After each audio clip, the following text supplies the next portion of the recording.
Hello again, everybody. My name is Adam Fiddler, Chief of Sandy Lake First Nation, and today is Monday, July the 25th. It's 10 minutes to 10 p.m. And this message is for the people of Sandy Lake First Nation, as well as anybody else that might be interested. You all know that the community of Sandy Lake was evacuated. The first phase evacuation was ordered. It started on July the 18th, Monday, July the 18th. On Tuesday, July the 19th, the full evacuation was ordered to remove everybody from the community. It took 4 days, and we were done by Thursday, July 21st. Sandy Lake has a band membership of just over 2,700 people, and we are in northwestern Ontario. And at this point, I don't have an accurate means of, or a good way of communicating with the people of Sandy Lake First Nation to provide you with an update. So that's why we chose this form to put it on live and give you an update. I want to apologize for the update from last night. We went on too long, and we had to cut it into 3 sections. So this time I'm going to try and keep it short, brief to the point. But I have a number of issues. I want to give you a fire update that we got today. I also want to talk about what the plans will be to start returning people back to Sandy Lake. I also want to talk about some issues. We're getting inquiries about paychecks for staff of Sandy Lake First Nation, as well as welfare. So I'll be talking about those. But the first thing I want to do is give you a quick fire update. We did get an update from the Rob Kraus. He's the incident commander of the team fighting the fire that's close to the community. So I'm going to take you to the map so you can have a look. This here, this is the fire that's close to the community. We showed you that yesterday. What they had been hoping for was to have the whole fire circled. You might want to zoom in, but they had wanted to get hose all the way around the fire, as well as these 3 spot fires over here, because there is still a significant risk of those fires flaring up and hitting the timber leading to the community. So they have circled these 3 spot fires. They've got crews on them, they've got them circled, and they're now working on them. I haven't been told that they're out, but they are working on them. They have hose right here, they have hose here and here. So they have not totally circled the fire at this time. But they still have crews on the fire, and they are working on it. There hasn't been no movement on the fire, and at this point we don't see any smoke in the community coming from that fire, especially the wind was blowing from the other way. So just to let you know, that's just a very quick fire update. So I want to move on to some other very important issues that I know everybody wants to know. When can we come home? When can we come back to our communities? And again, I know that it's a very stressful time for everybody. I know that families are still not all together. I know that husbands and wives are not together, and all the children are not with their moms and dads. And again, I ask you to please be patient. We have to be thankful that everybody is safe, that nobody's life is at danger at this point. And it's a very difficult situation for all of you to be in. We are aware of that. And I just, again, it is our hope that sometime soon we will be able to have people come back to the community. But I'd like you to know some information we have. We will be in a meeting. I will be in a meeting tomorrow afternoon. We'll have a conference call with officials from MNR, who's coordinating the firefighting. We'll also have on the call officials from EMO, Emergency Management Ontario. I'm fairly confident that at that meeting a decision will be made of when people can start coming back to Sandy Lake. I have to remind everybody, though, it's going to be a long process. It's going to be a difficult process. When people left the community, we used military Hercules. Sometimes you can fit almost 100 people on each flight. And what we did was we had a total of 20 flights that came in to pick up passengers, 21 flights. So one flight was a medevac earlier on. But we went 4 days straight, first thing in the morning to in the evening, non-stop, one Hercules after another. And that was in an emergency situation. An evacuation had been ordered, and we did it very quickly. People left very quickly, and the focus was on getting people out. I have to let everybody know that even though we announce a date of when people can start coming back, that does not mean that everybody will be able to come back on that date. Again, we have over 2,700 band members. We have people in 11 locations across Ontario. We also have a lot of people that are in Winnipeg. We know that the day that we start having people come back into the community, it's going to take a long time.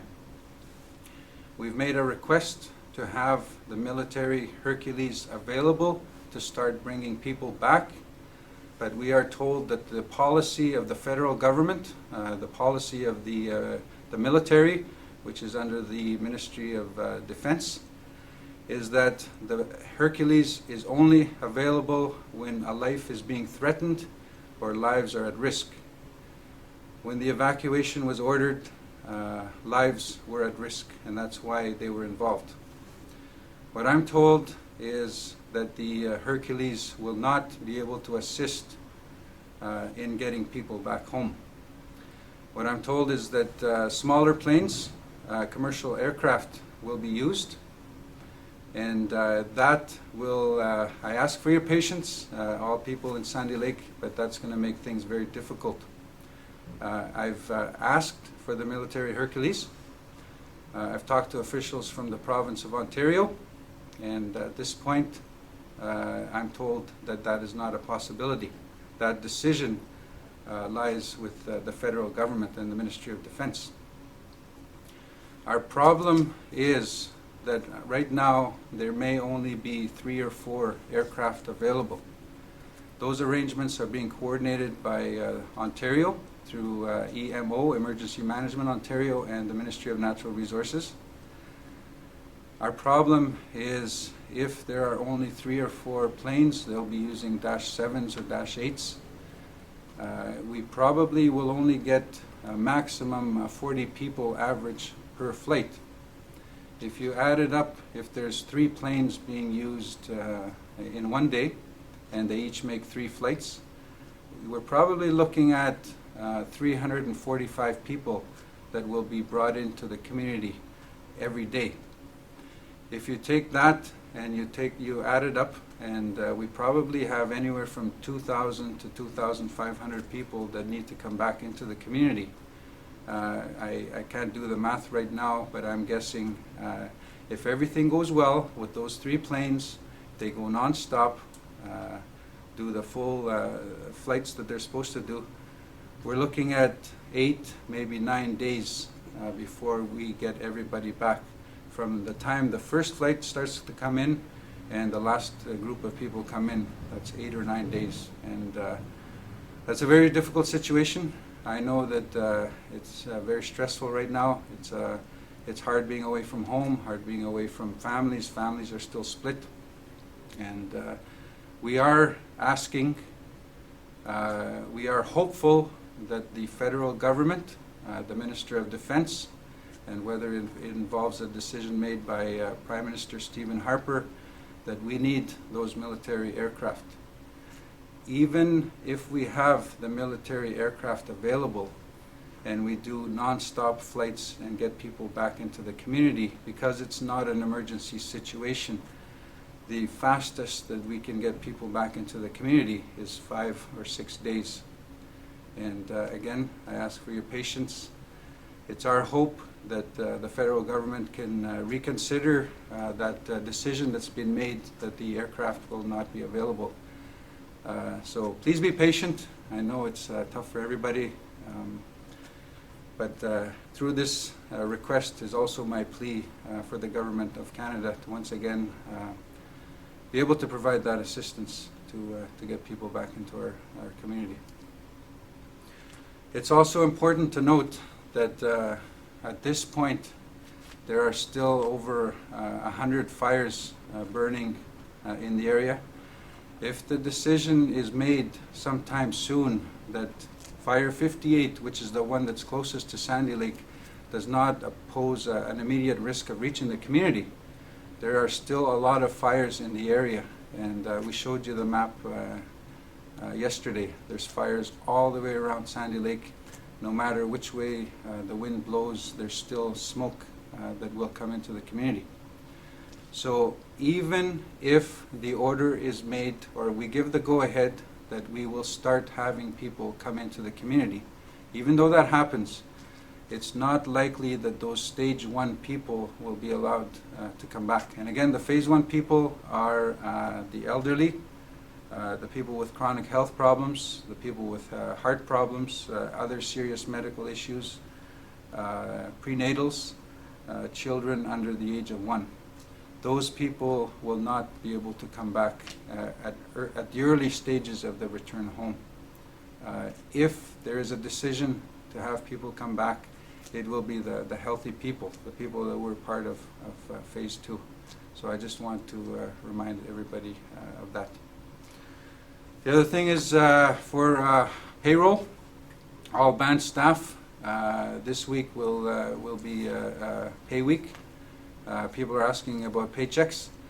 If you are a member of the staff, whether it's housing department or any of the band programs, and you will be getting your paycheck this week through the First Nation administration, you can get a hold of Dolores.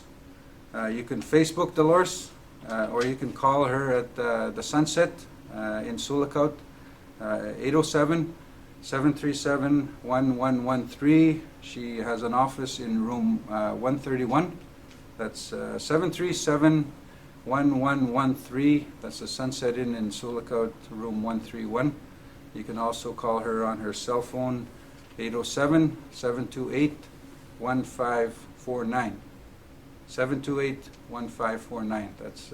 That's Dolores. The best thing is a bank transfer into your bank account. Link cards are going to be hard. It's going to be difficult, but get in touch with her and she'll try and make arrangements for your paychecks. Regarding welfare, the next welfare was not supposed to be until August. Sometimes we give it at the end of the month, but August starts on Monday, and Monday is a holiday. So welfare checks will not be issued this week. There are plans underway. There's still discussions how we can get those welfare checks out in August. So I just wanted to let you know. I'm running out of time, but again, my name is Adam Fiddler, Chief of Sandy Lake First Nation. I'm talking to the people of Sandy Lake that were evacuated from Sandy Lake because of the forced fires in the area and the one fire that was approaching our community. So miigwech to everybody. Again, thank you to all the host communities. We appreciate your help. Miigwech.